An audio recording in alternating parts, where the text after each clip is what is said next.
आत्मीय सज्जनों, सब प्रेम जय श्री हरि।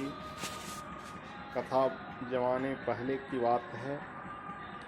अलर्क के नाम से प्रसिद्ध एक राजर्षि थे जो बड़े तपस्वी थे, धर्मज्ञ, सत्यवादी, महात्मा और दृढ़ प्रतिज्ञ थे। उन्होंने अपनी धनुष की सहायता से समुद्र पर्यंत पृथ्वी को जीतकर अत्यंत दुष्कर पराक्रम कर दिखाया। इसके बाद उनका मन सूक्ष्म तत्व की खोज में लगा। अब वे बड़े काम को आरंभ कर एक वृक्ष के नीचे बैठे और सूक्ष्म तत्व की खोज के लिए चिंतन करने लगे। अलर्क कहने लगे, मुझे मन से ही बल प्राप्त हुआ है, अतः वही सबसे प्रबल है। मन को जीत लेने पर ही मुझे अस्थायी विजय प्राप्त हो सकती है। मैं इंद्रिय रूपी शत्रुओं से घिरा हुआ हूँ, इसलिए बाहर के शत्रुओं पर हमला न करके इन भीतरी शत्रुओं को ही अपने बाणों से निशाना बनाऊंगा।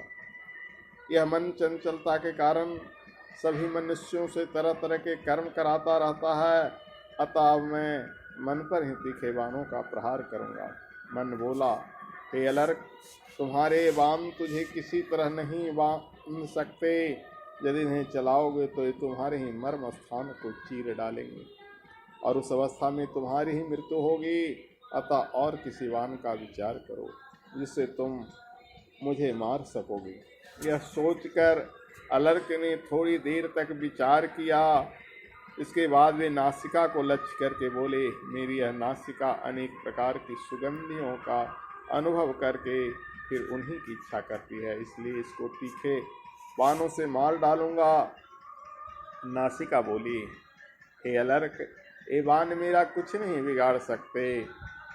इनसे तो तुम्हारा ही मर्म विदीर्ण होगा और तुम ही मरोगे। अतः मुझे मारने के लिए और तरह के बाणों का तहजीब करो।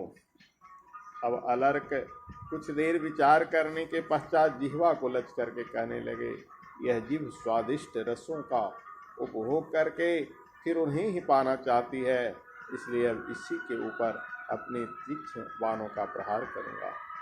जिह्वा बोली, हे अलर्क, ये बाण मुझे नहीं छेद सकेंगे। ये तुम्हारे ही मर्म स्थान को भी कर तुम्हें ही मौत के घाट उतार देंगे। अतः दूसरे प्रकार के बाणों का प्रबंध सोचो जिनकी सहायता से तुम मुझे मार सकोगे।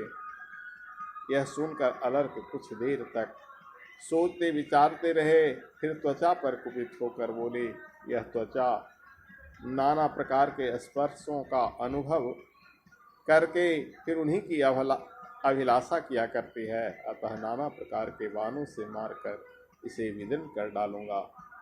त्वचा बोली, हे अलर्क, ये बाण मुझे अपना निशाना नहीं बना सकते। ये तो तुम्हारा ही मर्म विदीर्ण करके और मर्म विदीर्ण होने पर तुम्हें ही मौत के मुंह में डालेंगे। मुझे मारने के लिए तो दूसरी तरह के बाणों की व्यवस्था को सोचो। त्वचा की बात सुनकर अलर्क थोड़ी देर विचार किया, फिर नेत्र को चुनाते हुए कहा, यह आँख भी अनेक बार सुंदर रूपों का दर्शन करके पुनः उन्हीं को देखना चाहती है, अतः इसे अपने तीखे तारों का निशाना बनाऊंगा। आँख बोली, हे अलर्क, ये बाण मुझे नहीं छेद सकते। ये तो तुम्हारे ही मर्म स्थान को बींध डालेंगे और मर्म विदीर्ण हो जाने पर तुम्हें ही जीवन से हाथ धोना पड़ेगा। अतः दूसरे प्रकार के सहायकों का प्रबंध सोचे जिनकी सहायता से तुम मुझे मार सकोगे। तब अलर्क ने पुनः सोचकर कहा, यह बुद्धि अपनी प्रज्ञा शक्ति से अनेक प्रकार का निश्चय करती है, अतः इसी के ऊपर अपने तीक्ष्ण सहायकों का प्रहार करूंगा। बुद्धि ने कहा, हे अलर्क, ये बाण मेरा स्पर्श भी नहीं कर सकते। इससे तुम्हारा ही मरण विदीर्ण होगा और तुम ही मरोगे। जिनकी सहायता से मुझे मार सकोगे वे बाण तो कोई और हैं, उनके विषय में विचार करो। तदंतर अलर्क उसी पेड़ के नीचे बैठकर घोर तपस्या की, किंतु उनसे मन बुद्धि सहित इंद्रियों को मारने जो किसी उत्तम बाण का पता न चला।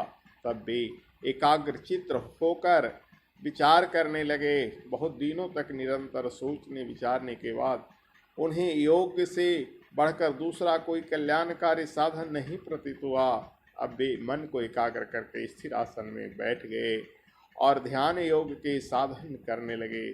ध्यान योग रूप इस एक ही बाण से मारकर उन्होंने समस्त इंद्रियों को सहसा परास्त कर दिया। ये ध्यान योग द्वारा आत्मा में प्रवेश करके परासिद्धि मोक्ष को प्राप्त हो गए। इस सफलता से राजर्षि अलर्क को बड़ा आश्चर्य हुआ और उन्होंने इस गाथा का गान किया। अहो, बड़े कष्ट की बात है कि अब तक मैं बाहरी कर्मों में लगा रहा और भोगों की तृष्णा से सदा बंधा रहा और बंधा रहकर राज की ही उपासना किया करता। ध्यान योग से बढ़कर दूसरा कोई उत्तम सुख साधन नहीं है। यह बात तो मुझे बहुत पीछे मालूम हुआ। तो जय श्री हरि, ध्यान योग किया करें। ध्यान योग सबसे उत्तम साधन है हरि को प्राप्त करने का।